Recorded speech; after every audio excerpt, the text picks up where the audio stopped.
Hey, BKP here with Team FYN Sports, and I'm excited today to get an opportunity to sit down with new head coach Sorrells for the Lumpkin County Indians. Coach, how are you doing today? I'm great, living the dream. Glad to have you over here in Lumpkin County. First head coaching job. You come, was it 3 years at Stevens, 2 years behind that?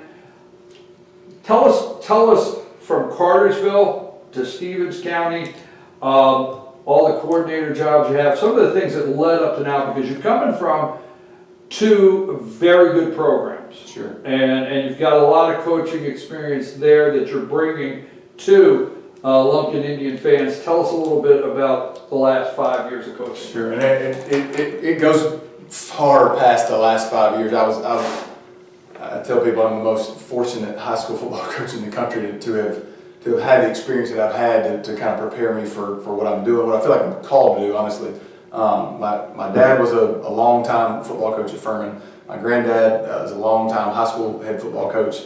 I played for Ken Sparks in college, who was a legend for winning a bunch of games at Carson Newman, but he's also a legend for being as high character a guy as has ever been in our profession. And so having gotten to watch those three guys do what they've done for a long time, for my entire life, I feel like that is the best preparation I ever could have asked for. And I'm really lucky to have never been on a staff or under a coach that I thought, I just don't believe in what he's doing. I don't believe in what the direction that we're going, or the character or integrity of the team or the staff. To be honest, I actually told one of our assistant coaches yesterday, I'm just trying to live up to a really, really great legacy that I've been able to watch and hopefully mold myself after. So being at Cartersville is great.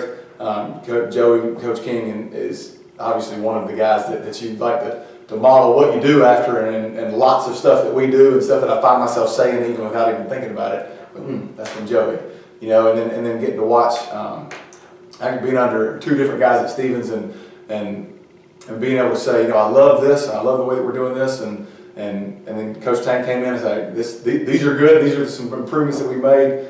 It's just a long process of saying, this is how lots of people have done it really well, and this is who I am, so how do I take what they've done and mold it and shape it and kind of put my own, I don't want to say spin on it, but do it in a way that I can stay true to who I am and what I believe in. So it's been a really, really fun process. There's been a lot of challenges, and kind of got in here late and didn't get spring practice, but it's been really fun to be able to say, we're going to do it the way that I believe in doing it. And the kids have bought in. It's been great. With the background you have, in football, we're always hearing buy into. So, and a lot of times we don't talk about it as much. Coaches have to buy into what new coaches bring to the table. So you're bringing that experience. You've had new coaches you've worked for. You've bought into their program. So let's talk about your staff here and bringing that quality and knowing you've had to buy into programs. So you understand coaches that come in to work with you buying into. So let's talk your staff. Who all you got on staff? Who are some of the names? And how's it going as far as you guys being united and your staff buying into what you want to run? Sure, it was. At the time, I thought this is terrible because I was scrambling to hire an entire staff. None of the guys that were here. You didn't get a spring practice in. Didn't get spring practice, but nobody stayed. I don't have a single coach on my staff now that was at Lumpkin last year. Not because I let them go. They just chose to do other things. So now looking at it, it's from a buy-in standpoint. It's probably I guess a little easier now that we're on the flip side of having gotten the staff hired to say none of these guys they've had other coaching experiences, but at least they can't say, well, we didn't do it here this way last year, so why are you changing it up, kind of thing. So it's been great in terms of buy-in. So you're not coming in and some of the guys on staff, great guys, but obviously we ran this last year, I'd like to implement this, or I know these kids and I'd like to do that. You guys you're running with clean all brand slate. new. Okay, the entire slate is clean, and it's really so. We just got back from FCA team camp yesterday, and it was really, really great for our team to come together and spend that time. The football was great, but I believe in the value of getting away and being together, just just your team. But it was really good for our staff too. And I don't know that I thought about that. Maybe if I had a little more experience, I would have thought about it. But I was so focused on the team that I didn't realize how good it would be for the 7 of us to be together. And our defense coordinator, Paul Hoke, actually said it at some point towards the end of the weekend. Can you believe after the 17th time that we all just fall out laughing about some joke somebody's made? And he said, can you believe how this is just falling together like this, and how the chemistry has just kind of happened naturally, not knowing, none of us have ever worked at Lumpkin or together. So I got 7 different guys that have all been football coaches before, but have never coached together. And so staff chemistry is a big deal, and it doesn't usually just happen. And I'm grateful that the guys that we've got on board are truly on board, and we're just, it's been a really easy process, a really easy mesh. Considering the staff is new for Lumpkin County Indian fans, highlight quickly the staff you have on board with you this year, and who are your coordinators? So our defense coordinator is Paul Hoke. He comes from Winder Barrow. He's worked with Heath Webb for a while. Offense coordinator is Neil Burkhart. He's coming from Temple. He was at Fitzgerald before that. Had a lot of success with under Jason Strickland. And then John Dye is coaching our defensive line, and also he's coaching defensive tackles and helping out with offensive line. We do have a smaller staff, so we're kind of having to pull double duty on for some of these guys. So John Dye is coming from Telfair County. He's a younger guy. Grady Flanagan is coming from Pickens. He's coaching linebackers. Kevin Queen is coaching our defensive ends and running backs. He's coming from Cahoga Creek most recently. And then David Matthews. Actually, I guess we got a spy in the building because David Matthews is from Dawson County. He's actually got a son that still plays for Dawson, so he's looking forward to that tension that week during that game. But that's the guys. All right, let's stay with buy-in. So team shows up. Like you said, all the other coaches, clean slate. You didn't get spring practice in with these guys. Team shows up. They don't know anybody. It's a brand new introduction. Tyree, there's not one coach that they are looking around the room and says, hey, at least I know this guy. Yep. Talk about that initial meeting with the team and how it's going as buying in, and especially the seniors. Sure. Talk about that, that team meeting the guys and how they're doing as far as buying in. So the first thing, and so I got here towards the end of the school year. I had about 2 or 3 weeks before school let out. So at that point, it was just me, and it was a lot of trying to hire guys, but nobody. And they were still finishing up their school year at their respective schools. So the first team meeting they couldn't exactly get out of their teaching contract. Right, they had to finish their year at the old school. So that first team meeting, it was truly just me. And so, which was great, and it was, I got to lay out the vision, but I guess the first time that we really got to be together, we took a week, and instead of doing spring practice, just did some after school drills. No ball, just agility and moving around, and really just a chance to instill the values that we're trying to build on. And I told the seniors on that very first day, I said, look, there's 2 ways that it can go when a new coach takes over. And most of it has to do with how the seniors buy in. And we can y'all can either buy in right now, and we'll have a chance to build something special starting this year, or you don't buy in, and we have to kind of chalk it up as, this is just the first year, and it's always tough, and the seniors need to just move on so that we can really start building with the underclassmen. And they, to their credit, because we're in, and they have been in since day one. It truly has been great. We've had some really great senior leadership who has decided my last year is going to be a good one. And well, I like that, because I will say I appreciate you coming that way, because when you come in, you gotta be straight up with the guys. Look, seniors, here's the bottom line: we're running something different. There's changes. I have a choice to build from here, or you guys say I'm in it to win it. I'm in it 100%. And that's where and they bought into that, said we're here to have Kirk is your quarterback, is that the young That's guy's correct. name? He is a senior? He is. Let me just say this, let's talk about buying in. In the last 2 years, I've watched several games over here on the field. Last year in particularly, whether, you know, want to bring them up, I watched I was here at your field with GAC, and I was here at your field last year with Fannin. And another game that doesn't come to mind, but every time I watched these players last year, I walked away saying, there's a lot of talent on this team. And I really did. A lot of talent, a lot of heart.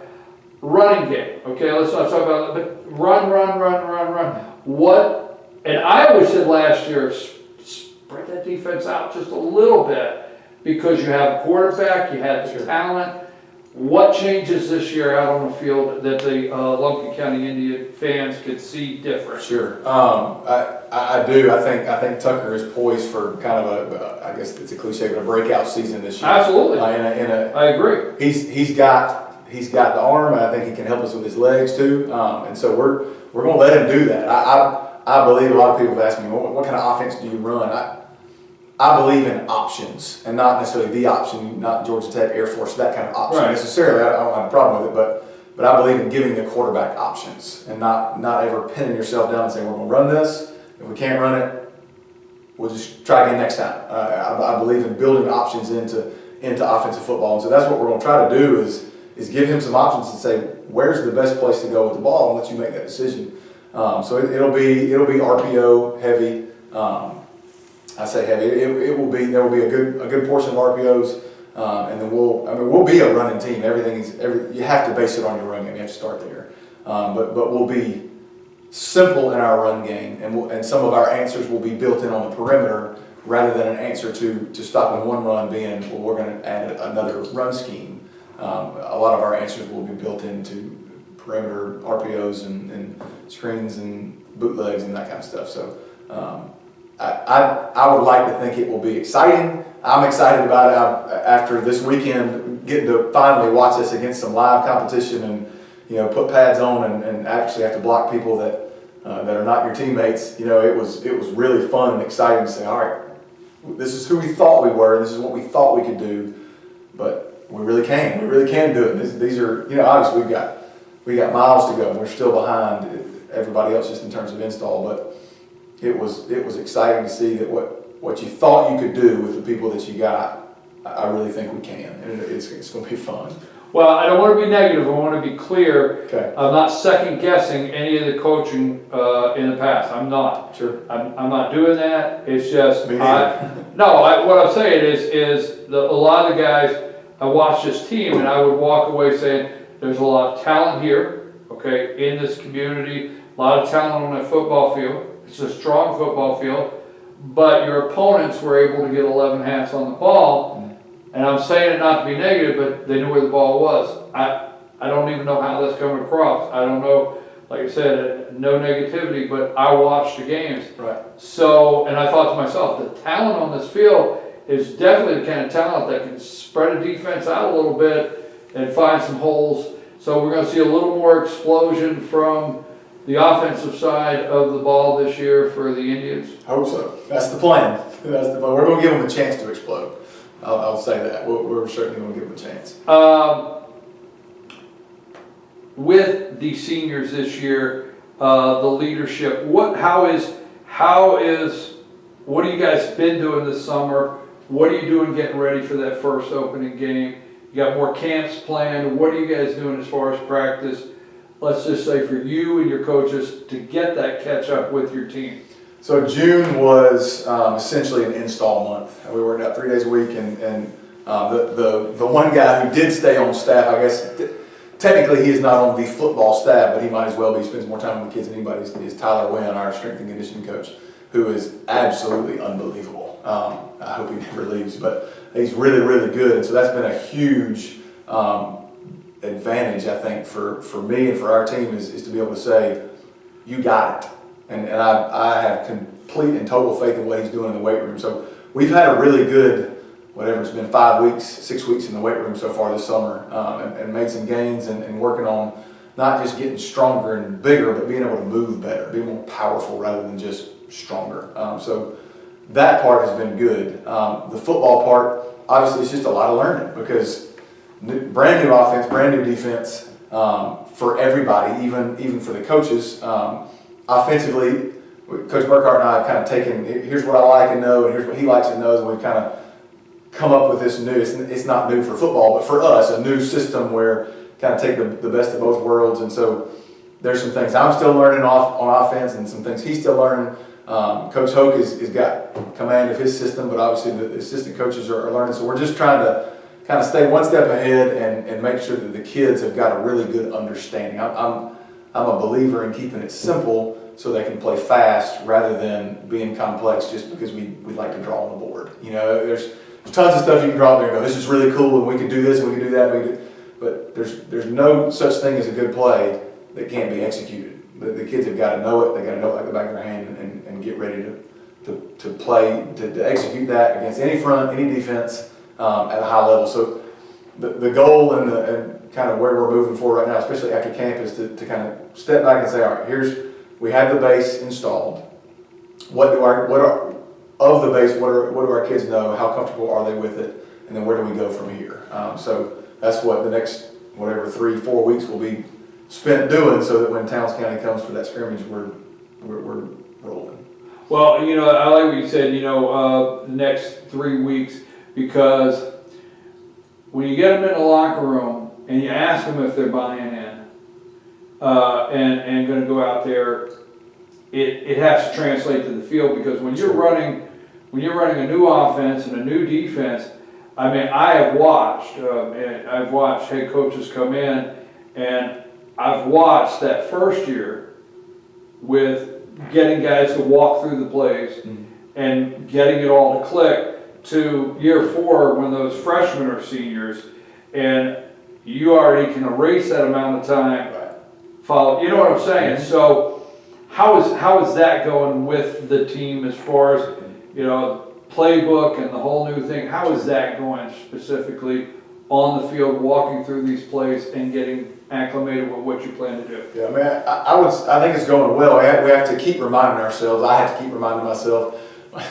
The assistants have to keep reminding me so I don't panic. We're right where we ought to be when you consider the timeline of how it's happened thus far. We're not where we want to be. If I said, well, I took over in January and had the entire off season for not having had spring practice and for having kind of gathered the staff at the last minute and getting all the kids on board and kind of changing the idea of what the summer should be in terms of just making sure that the kids understand how important it is to be here and the work that we're going to get done, not physically only, but also the mental work that we're going to get done. We're where we need to be. We're where we ought to be. That's not to say that we don't have a long way to go. We got a long way to go. And so I think our goal is not necessarily, I say we'll be rolling by Towns County. We need to be where we need to be by Towns County. Let me ask you just one more question before we go. Let's talk about the region, okay? I for one, feel that 3A Region 7 is one of the toughest regions to play in all of Georgia. Got GAC, North Hall, Dawson, Fannin, Coach Chad Cheatham's second year. Got that team. Is South Hall in there? I don't want to forget. No. If I forget somebody, I'll get. But I'm just saying, this is a very intense, which is Dawson, GAC, Lumpkin, North Hall, Cherokee Bluff. Right. And the one thing about Cherokee Bluff, the way Flowery Branch, that Gainesville, the way they split that school, they basically fielded a very tough JV team last year. They're going to continue to get They're a competitor. They're immediately a competitor. Talk a little bit around the region, some of the things you see, some of the teams, what they look like this year. For us, I'll be told not, and this is nothing against another team, but our focus will always be on us. So I think, not to say we won't scheme, we won't game plan, we won't watch film. Obviously, we'll do all that kind of stuff, but and this will be true 10 years from now, just as true as it will be in this first year. We're going to make sure that we are doing what we're doing to give ourselves the best chance to win. So, what do I think it will be competitive? Yes. Do I think we got a chance to make the playoffs? Yes. And we'll just kind of see how the chips fall. Not to say that. I want to make sure that our kids, because I think that, especially when you have kind of the history that Lumpkin has had, I want to make sure that our kids are always keeping in front of them the idea that the next game is the most important, and that last year's game has nothing to do with that, if that makes sense. So whatever, when we play GAC this year, that will be the most important game for us, but only because it's the next one. And the fact that it didn't turn out the way we wanted last year does not change what we are trying to accomplish this year. Same with, we have talked about the North Hall game last year. They hung 70 on us. And so we talk about that because we talk about moving forward from that, moving on from that, rather than saying, well, this is just the same old Lumpkin. I think so. It's part of the culture change, and that's another one of those buy-in, those buzzwords you talk about. Everybody talks about buy-in, everybody talks about culture change, but I think they're buzzwords for a reason. I think that's really what you got to do. So, not that we're not looking around the region, but we are so focused on ourselves right now that that's a ways out for us. Well, I understand that, and you're looking at your first preseason game, scrimmage, bottom line, I get it. I just always like to ask about the region. I mean, obviously you're going to get to that game when you get to it, but in some regions around the state, not to be negative on any team, there's some that have a team that falls around the bottom and whatever. This region, I just don't see that this year. Of the team that you say this one falls around the bottom, it looks very competitive from top to bottom, and everybody has a good football team in this region, is what I can see. Sure, I think that it will be a very competitive race, especially for those bottom two playoff seeds for the 3 and 4. I think it will be somebody always establishes themselves, as the team to beat. I've got my ideas, but I don't even want to throw them out there on who that will be. But oh man, really? Sorry, I'm not going to do it. But you did it, coach. But I think that, like you said, Cherokee Bluff is going to get better. The second year for a new head coach is always better. So I think Fannin will be better. I sure hope that we will be better. And so those teams that I guess have traditionally, or at least in the recent past, been at the bottom of our region, I don't know that anybody wants to stay there, and I don't know that anybody is poised to stay there, I guess. So I think it'll be really competitive for definitely for the last playoff spot, maybe even for the last two. So we'll see. Dawson lost a bunch of seniors, so we'd like to think that maybe we can challenge them. We'll see, because they are a reloading and not rebuilding kind of team. So it'll be really exciting, and I'm glad to be in a position where we feel like we can compete in that excitement. I'm glad you said that, because on Friday night, getting your team, especially getting it in their head, every game you go out, you can compete. Sure. And I get it. Coach Sorrells, we appreciate you very much here at Team FYN Sports. We want to tell you, we wish you well this season. We can't wait to see the team on the sideline, and we're excited for all the things that are in store for Lumpkin County Indian football. So we appreciate you very much. Sure. I am BKP with Team FYN Sports. We're out.